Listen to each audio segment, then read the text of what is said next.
sebagai stakeholder-nya di KPU ketika ini terjadi kecurangan, apa yang sudah dilakukan KPU berarti KPU kan nggak maksimal dalam arti buntut dari semua ini terjadinya dalam arti ngomong kecurangan sebenarnya dari penyelenggaranya atau dari partai itu tadi sebenarnya. Faktanya banyak. Kalau orang curang itu saja nih manusia. Orang curang itu manusia. Pejabat yang manusiawi. Ini contoh dari budaya melestarikan salah dan kaprah. Kalau dari budaya tadi ya. Kenapa saya katakan manusiawi? Karena orang itu ada ambisi. Contoh, saya seorang pejabat kecil-kecilan. Karena saya ambisi ingin punya mobil bagus, hanya dia mencurangi kegiatannya. Ya. Kalau kita bicara soal pemilihan, pasti karena dia menggebu-gebu ingin berkuasa dengan segala cara dia. Di segala cara itulah berarti di dalamnya ada kecurangan. Pasti. Paling digarisbawahi terjadinya kecurangan itu yang pertama itu karena SDM masyarakat. Nah, contohnya begini ya. Terus masyarakatnya senang dicurangi gitu ya. Karena tidak tahu manfaatnya. Jangan salahkan masyarakat terus, dia sudah susah, sudah lelah, sudah dibeli. Contoh apa? Ada perandaiannya. Sistem pemilu kita dibawa ke Amerika nggak akan bisa curang. Kenapa nggak bisa? Karena di sana SDM bagus.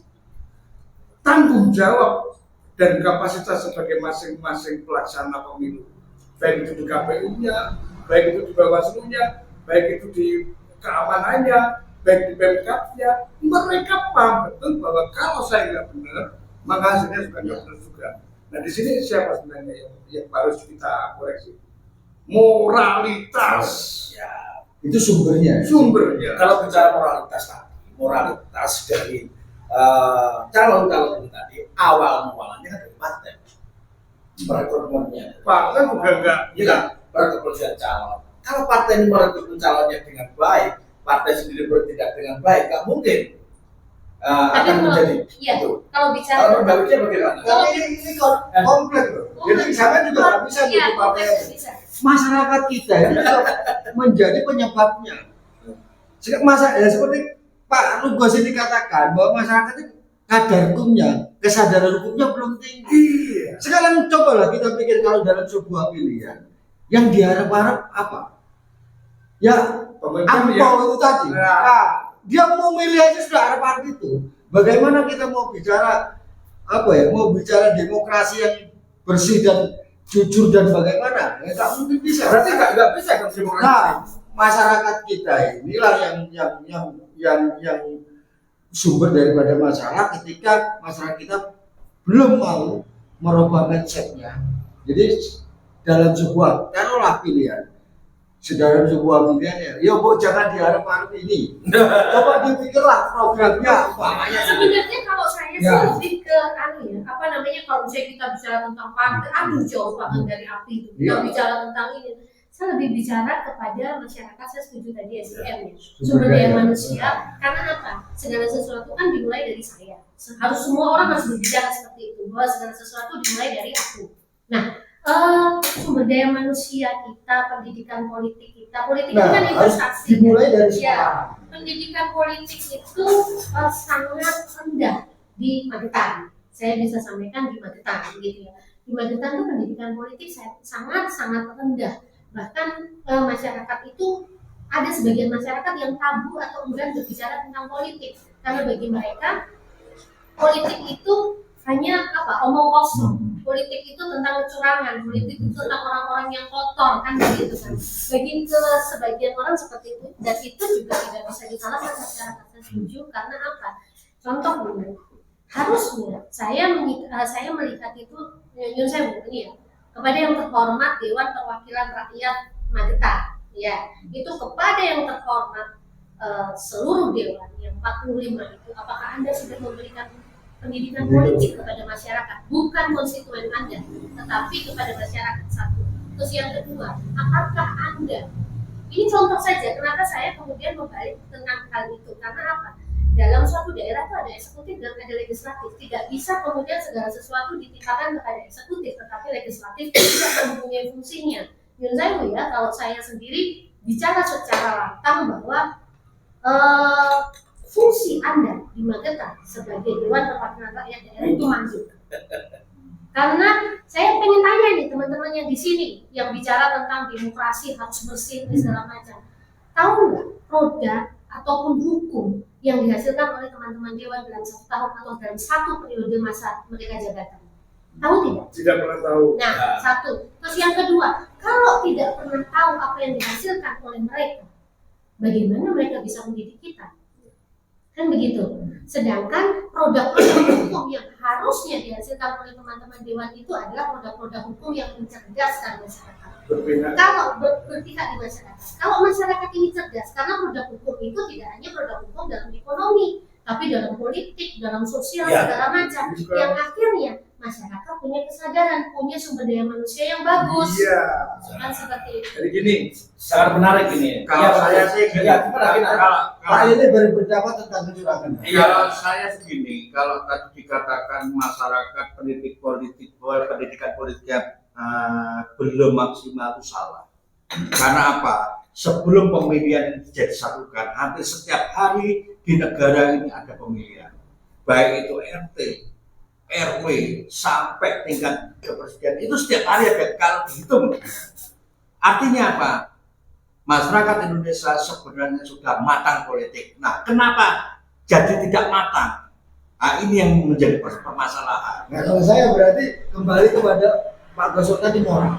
Ya, ada moral itu. Moral sama karakter seseorang ini. Minta uang dan tidak minta uang kan itu bentuk moral. sudahi perdebatan tentang pilkada, tentang pemilu, sudahi. Ya, apapun yang terjadi dalam proses, terjadi kecurangan, tidak terjadi kecurangan, ada kepentingan yang terselubung, sudahi. Setelah pemilu, pilgub ini kita akhirnya terpilih bupati. Disitulah ayo kita mulai bekerja secara profesional sesuai kapasitas ya, DPRD Harus bekerja maksimal sebagai dewan. sesuai tupoksinya. Yang KPU sesuai tupoksinya, yang dinas sesuai tupoksinya. Satu yang menjadikan masyarakat sadar, yang disampaikan Pak Lili, kita sering mengadakan pemilu tapi tidak tahu apa itu pemilu. Ya. Masyarakatnya. Dan untuk apa pemilu Dan itu? untuk apa pemilu itu? Kita pendapat aja pasti. Betul. Iya, iya, Nah, betul. termasuk apa yang sudah dikerjakan oleh DPRD, kita tidak tahu karena apa. Hampir tidak dilihatin saja ya. Semua badan publik, termasuk PDAM, rumah sakit, semua dinas, camat, desa, tidak pernah menyampaikan hasil kerjanya kepada masyarakat. Dan itu yang membuat masyarakat tidak mempunyai informasi untuk melakukan peran sertanya. Betul. Partisipatif masyarakat rendah. Ya, kalau tidak partisipasi, bagaimana mungkin mau mempunyai kemampuan mengontrol? Dan itu kalau misalnya ditanya, oh sudah saya sampaikan kepada masyarakat, saya sering kali bertanya, masyarakat Yang mana? Saya masyarakat loh. Jadi ada ukuran, sebuah badan publik itu dalam menyampaikan informasi tentang apa yang sudah dikerjakan dan capaiannya kepada masyarakat. Dia punya web, satu punya web yang menyampaikan informasi apa yang direncanakan, apa yang sudah dikerjakan dan apa yang sudah dikerjakan. Terus evaluasi. Sekarang kita mau tanya, jenengan pernah membuka web dinas A? Ada nggak di situ informasinya? Nggak ada. Ya. Adanya hanya selamat datang di dinas.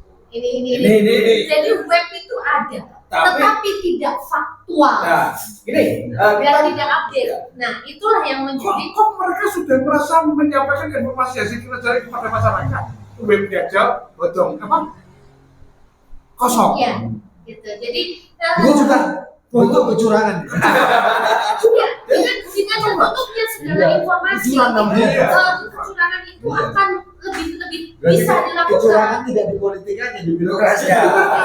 Berarti gini, Pak Rudi, ini kita mengerucut Pak Rudi tadi ngomong gini. Ketika kita nggak usah bahas pemilu, nggak bahas ini coba nanti ke depan siapa yang terpilih kita bekerja. Tapi ini sangat menarik. Ketika kita ngomong penyelenggara pemilu ini adalah KPU, Pak. KPU itu kan bekerja sampai 5 tahun ya. Sebelum ada pemilihan kan sudah bekerja. Dibentuk oleh KPU itu tadi. Karena salah satu timbulnya kata indikasi curang itu termasuk dari pendidikan pemilu. Yang bertanggung jawab siapa? KPU, Pak Ketua. Betul enggak? Nah, selama ini KPU yang di Magetan ini, Pak, menurut Pak Beni, apakah pernah KPU itu turun ke bawah ke masyarakat? Terus sama ya, menyosialisasikan tentang mungkin KPU itu apa, pemilu itu kayak begini dan begini, pernah nggak Pak? Pernah. Pernah. Ya, Kalau Ada. KPU pasti ada yang kedua. Jadi gini, Masyarakat dalam memilih itu kan dasarnya kan apa sih program visi misi dari Jagung. Kan tugas pemilu loh itu, tugas KPU loh Pak. Dari KPU. Nah, Terus masyarakat disuruh mencerna dari visi misi program lewat banner. Jadi banner disuruh menjelaskan. Kira-kira apa ya Pak? ini loh, kan gitu Pak ya. Ya berarti nyatanya gitu, nggak ada kan banner. Dan satu hal, yang satu hal yang menjadi permasalahan besar, tugas pengawas pemilu itu sangat-sangat nol. Nah, apa saya bilang? Kita melakukan laporan kita diterima sama petugas Bawaslu. Kita disurati bahwa laporan kita tidak terregistrasi. Loh, awet di kalau diregistrasi itu di mana? Loh, kan aneh gitu loh. Pertanyaannya Mas, pertanyaannya nih, maksud saya KPU tadi kan tidak masuk. Iya. Kira-kira sebabnya apa? Nah, Terus yang ini- kedua, terus kalau Bawaslu tidak terregistrasi atau segala macam, kita laporan segala macam, kira-kira tidak ada tindakan, itu sebabnya apa? Nah, Sebabnya apa kira-kira? Ya banyak hal. Aku kena kutip, banyak hal. Sebabnya dan ini dan inilah dan inilah Kecurangan kepentingan. dan inilah yang membuat masyarakat itu kenapa tidak percaya dengan politik. Nah. Karena apa? Satu lempar bola ke sini Ini kesalahan, yang nangkap Pak Rudin bilang, "Pak, ini kan gitu umpamanya kan kan." seperti itu. Iya. Jadinya masyarakat kemudian apatis terhadap politik. Iya, dan masyarakat Makanya karena apa? Terus dia mintanya uang aja. aja. Karena itu kan berarti ketika yang jadi siapa saja aku yang begini aja kan itu akhirnya.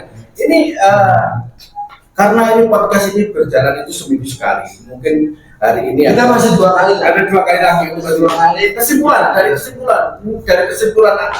Pak Rudi, kesimpulan harapan ke masyarakat. Ya, mungkin sama KPU juga penyelenggara. Moga Pak kesimpulannya. Semua itu kan ada aturan mainnya. Ya, Baik di DPRD, Ya. baik di badan publiknya, dinas OP di camat lurah, ya, sampai pada KPU Bawaslu. Masalah pertama muncul karena tidak fair atau terjadi kesalahan rekrutmen di DPR. Anda tahu rekrutmen benar apa salah? ya. Uang lagi di pegawai negeri nyogok, di Bawaslu kedekatan, di KPU kepentingan. Rekrutmennya dari awal semua lembaga ini nggak benar. Kesimpulannya Nggak benar. Siapa yang dirugikan? Lagi-lagi masyarakat.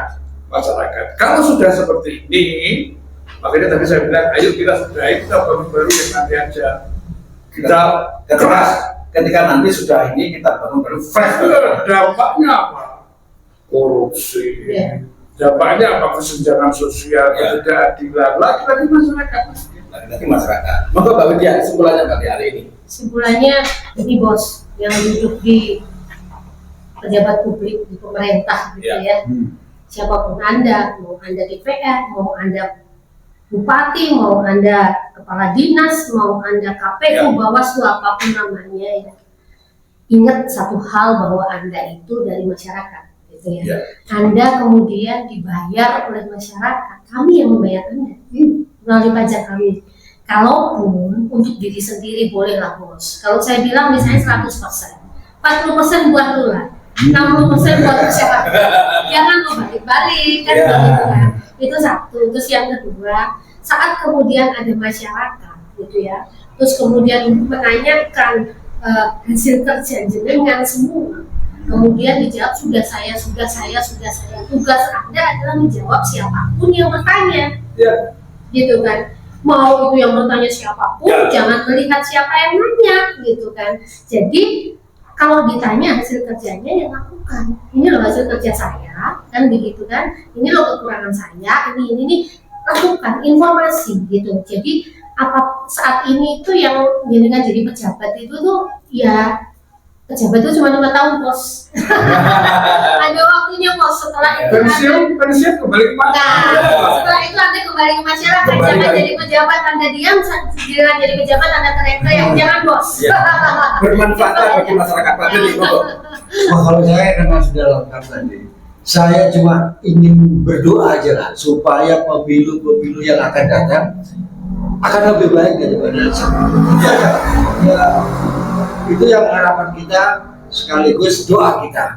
Nah, untuk doa kita biar pemilu ini lebih baik Lebih baik untuk ya, kedepannya. tiap tahunnya Ya, ada perubahan lah. mungkin Pak Lili wartawan senior statement terakhir untuk para pejabat penyelenggara lagi. Jadi begini, lakukanlah sosialisasi yang sesuai dengan apa yang ditentukan di aturan tersebut. Voksinya. Supaya apa? Masyarakat itu kalau dalam pemilu dia tahu persis, oh ternyata pemilu itu begini, oh tujuannya ini, kan gitu. Kemudian untuk pengawas, apabila dilapori, ya harus tanggapi, kan gitu. Kemudian untuk pemerintah Kabupaten Magetan banyak gambar-gambar yang dipasang di pohon dengan paku. Dalam aturan tersebut nggak boleh. Kenapa Satpol PP kok melompong? Kan gitu. Harusnya mereka melakukan tindakan itu karena itu merupakan suatu kewajiban dia untuk menegakkan peraturan itu tadi. Demikian. Ya, pemirsa, ada beberapa poin yang kita ambil dari teman-teman kita, teman aktivis nanti. Semoga pemilu yang ke depan akan lebih baik. Pemilu ini menghasilkan pemimpin yang lebih baik. Satu kata dari Mbak Widya, Anda itu dibayar untuk masyarakat, dibayar dari masyarakat. Makanya jadi pejabat ya, etika yang baik sama masyarakat, kasihlah penjelasan ke masyarakat. Satu kata lagi dari Pak Prabowo, jangan mengabdi ke Prabowo, tapi mengabdilah ke tanah air kita. Kalau jadi Bupati Magetan, mengabdilah ke Magetan, jangan mengabdi ke Bupati yang jadi. Kan begitu. Sampai jumpa lagi di minggu depan. Terima kasih. Selamat. Ya, terima kasih.